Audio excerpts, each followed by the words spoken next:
All right, so get this. The Collatz conjecture. Okay. You've handed us a real head scratcher this time. And believe me, I am ready to dive in. Yeah. It's this math problem. And it sounds so simple, you'd think anyone could solve it. Right. But here's the catch. It has stumped mathematicians for decades. It really is a fascinating puzzle. You start with any positive whole number, and if it's even, you divide it by 2. Okay. If it's odd, you multiply it by 3 and add 1. Oh. And you just keep repeating those steps. Yeah. With whatever number you get. Okay, so far so good. Like a mathematical recipe, right? Yeah. But the big question is, does this process always, and I mean always, eventually lead you back to the number 1, no matter what number you start with? Exactly. That's the million-dollar question. Yeah. And it's called the Collatz conjecture. And you're telling me this seemingly simple idea has been baffling mathematicians for almost a century. I mean, come on. It's crazy. How hard can it be? Well, it turns out it's a lot trickier than it looks.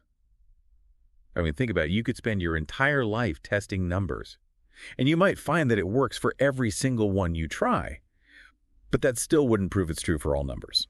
Right. Yeah. I see what you mean. It's like saying all swans are white, because every swan you've ever seen has been white. Exactly. Yeah. You could travel the world, only see white swans, but that wouldn't rule out the possibility of a black swan hiding somewhere, right? Precisely. And in the case of the Collatz conjecture, there are a couple of things that really throw a wrench in the works. Okay. One is the possibility of what mathematicians call cycles. Okay, cycles. What are those? Imagine you start with a certain number, and as you apply the Collatz rule over and over again, instead of eventually hitting one, you end up with a loop. The numbers just keep cycling through the same sequence forever, never reaching one. Whoa. That's kind of mind-boggling. So are there any hints that these cycles actually exist? Well, we haven't found any cycles yet, despite testing trillions of numbers. But mathematicians have been able to prove that if these cycles do exist, they'd have to be unbelievably long, making them even harder to find. It's like searching for a needle in an infinite haystack. So it's a possibility, but a really elusive one. Right. Are there any other reasons why this Collatz conjecture is so stubbornly unsolved? Yeah, the other big challenge is that it's hard to come up with a solid mathematical proof. That works for every conceivable number. You can test individual numbers until the cows come home. But that doesn't give you a general proof. Right. I'm starting to see why this thing has been stumping people for so long. It's like trying to catch a shadow. You can chase it all you want, but you can never quite grasp it. That's a great analogy. It really captures the essence of the challenge. But, even though we haven't cracked the code yet, exploring the Collatz conjecture has led to some pretty fascinating mathematical discoveries. Okay, I'm all ears. What kind of discoveries are we talking about? Well, for instance, there's the work of a mathematician named Lothar Collatz, who actually proposed this conjecture back in 1937. Now, here's the interesting part. Collatz was actually better known for his work in a completely different area of mathematics called numerical analysis. Wait, so the guy who came up with this abstract number puzzle was actually focused on applying math to real-world problems? Exactly. He was all about finding practical solutions to problems in physics, engineering, you name it. Yeah. It's kind of ironic that he's most remembered for this purely theoretical conjecture. That's a pretty wild contrast. So it's like this seemingly simple problem has captured people's imaginations precisely because it doesn't seem to have any immediate practical applications. There's definitely an element of that. It's like a pure intellectual challenge, a puzzle for the sake of a puzzle. And that's part of what makes it so captivating.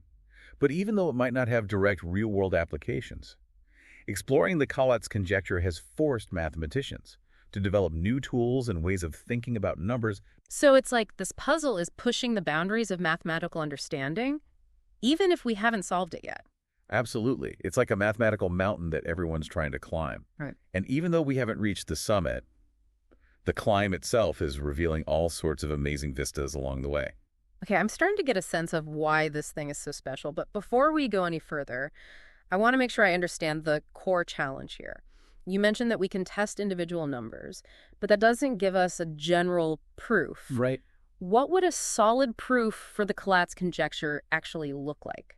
That's the key question, isn't it? Essentially, a proof would have to show without a shadow of a doubt that no matter what positive whole number you start with, the Collatz process will always eventually lead you to 1. It can't rely on just testing numbers. It has to provide a logical, airtight argument that covers every single possibility. So we need a proof that's like a mathematical ironclad guarantee, something that covers all the bases. Exactly. And that's where things get really interesting. There are actually a few different approaches mathematicians have been exploring to try and crack this nut. One of them involves looking at the problem from a probabilistic standpoint. Probabilistic, you mean like rolling dice or flipping coins? What does that have to do with the Collatz conjecture? Well, think about it this way. When you apply the Collatz rule, sometimes you multiply by 3 and add 1, which makes the number bigger. But then, since it's even, you immediately divide by 2. So on average, it seems like the numbers should tend to get smaller over time, right? Yeah, that makes intuitive sense. It's like 2 steps forward, 1 step back. Exactly. So from a probabilistic perspective, Yeah. it seems reasonable to think that eventually those steps back will win out and the number will shrink all the way down to 1. But here's the catch. Intuition isn't a proof. We need a rigorous mathematical argument to show that this downward trend holds true for all numbers, not just most of them. Right, because there's always that pesky possibility of a cycle lurking out there somewhere, messing up the whole downward trend. Precisely. And that's where the work of a mathematician named Terence Tao comes in. He's been doing some groundbreaking research on the Collatz conjecture, and he's made some remarkable progress. Terence Tao. Isn't he like a mathematical rock star? Yeah. I've heard his name before, but I don't know much about his work. He is one of the leading mathematicians of our time, and he's tackled a wide range of problems, but his work on the Collatz conjecture is particularly fascinating. What he's done is approach it from the perspective of what mathematicians call almost all sequences. Okay, almost all sequences. That sounds intriguing, but I have to admit, I'm a bit lost. What does that even mean? Well, in essence, it means that while we can't prove the Collatz conjecture is true, for every single number, Tao has shown that it's true. For an overwhelmingly large proportion of them, it's like saying that if you were to randomly pick a number out of a hat, the odds of it eventually reaching one through the Collatz process are practically certain. So it's like saying that even though we can't rule out the possibility of a black swan, the chances of actually finding one are so astronomically small that we can pretty much assume they don't exist. That's a great way to put it. Tao's work is a major breakthrough because it provides strong evidence that the Collatz conjecture is likely true, even though we don't have a complete ironclad proof yet. It's a testament to the power of probability in statistics in helping us understand complex mathematical problems. This is getting really interesting. It's like we're piecing together a puzzle, and even though we might not have all the pieces yet, we're starting to see the bigger picture emerge. But I have to ask, if Tao's work suggests the conjecture is likely true for almost all numbers, does that mean we're close to actually solving it? That's the million-dollar question. And the answer is we don't know for sure. Some mathematicians believe that Tao's work is a major step towards a complete proof. While others are more skeptical, they argue that the gap between almost all and all is still significant, and that bridging that gap might require completely new mathematical tools and insights. So even with these breakthroughs, the Collatz conjecture remains a tantalizing mystery. Absolutely. It's a testament to the enduring power of mathematical curiosity. This seemingly simple problem has sparked countless hours of research, leading to new discoveries and pushing the boundaries of mathematical understanding. And who knows, maybe someday someone listening to this will be the one to finally crack the code. That would be incredible to think that this puzzle, which has stumped brilliant minds for decades, could be solved by someone who just heard about it for the first time today. It's a testament to the fact that math isn't just about memorizing formulas or following rules. It's about exploration, creativity, and the thrill of the unknown. And the Collatz conjecture is a perfect example of how a simple question can lead to a lifetime of intellectual adventure. I'm completely hooked now. This deep dive has taken us on quite a journey. We've gone from a simple mathematical rule to the frontiers of mathematical research. And along the way, we've encountered some truly mind-boggling concepts. But I have to say, I'm still a little confused about this whole almost all versus all thing. Can you help me understand why that distinction is so crucial in mathematics? Sure. It's a subtle but important point. In mathematics, we often deal with statements that are either universally true or false. For example, the statement, all even numbers are divisible by 2, is universally true. There are no exceptions. Right, that makes sense. But sometimes we encounter statements that are true for most cases, but not necessarily all cases. And that's where the concept of almost all comes in. It's a way of saying that the exceptions are so rare or insignificant that they don't really affect the overall truth of the statement. Okay, I think I'm starting to get it. So in the case of the Collatz conjecture, Tao's work suggests that while it might not be true for every single number, the exceptions are so vanishingly rare that for all practical purposes, we can treat it as if it were true for all numbers. Exactly. And that's a significant step forward. Yeah. But mathematically speaking, there's still a gap between almost all and all. And closing that gap requires a level of certainty that's often difficult to achieve in mathematics, especially when dealing with infinite sets of numbers. So it's like we're standing on the edge of a cliff, and we can see the other side, but we haven't quite figured out how to build a bridge that will take us there safely. That's a great analogy. It captures the sense of excitement and anticipation. Surrounding the Collatz conjecture, we've made incredible progress, but the final breakthrough remains elusive. And that's part of what makes it so captivating. It's a reminder that in mathematics, there are always new frontiers to explore, new mysteries to unravel. It really is a fascinating dilemma. We're so close to understanding this problem, yet it still feels just out of reach. You know, as we've been talking, I've been thinking about something you said earlier, about how the Collatz conjecture has pushed mathematicians to develop new tools and ways of thinking. What are some examples of those tools? What kind of math are we talking about here? Well, the Collatz conjecture sits at the intersection of several different areas of math.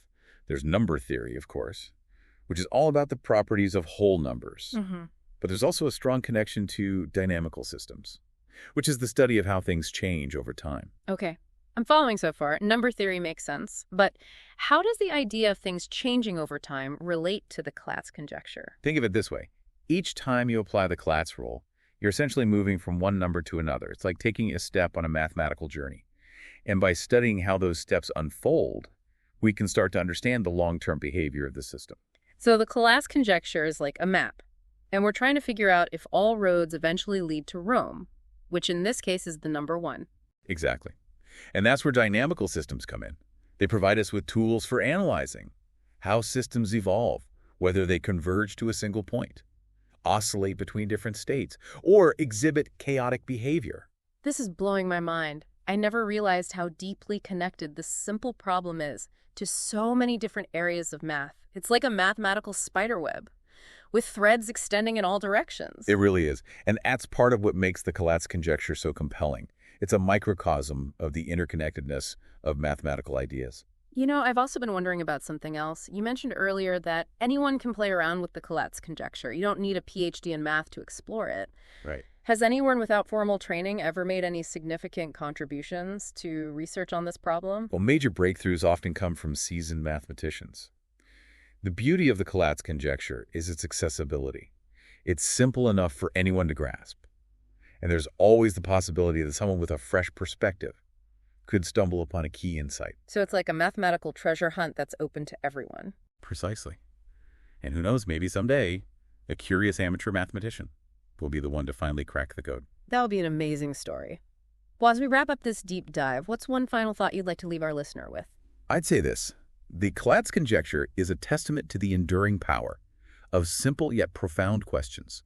It reminds us that even in a world increasingly dominated by complex technology and big data, there's still room for wonder, curiosity, and the pursuit of elegant solutions. That's a beautiful sentiment, and I think it speaks to something really important, that math isn't just about formulas and calculations. It's about the joy of exploration, the thrill of discovery, and the enduring human desire to understand the world around us. I couldn't agree more. And who knows, maybe someday the Collatz conjecture will no longer be a conjecture, but a theorem with a beautifully crafted proof that illuminates the hidden order within the seemingly chaotic mathematical dance. And wouldn't that be a fitting tribute to the enduring legacy of this captivating mathematical mystery?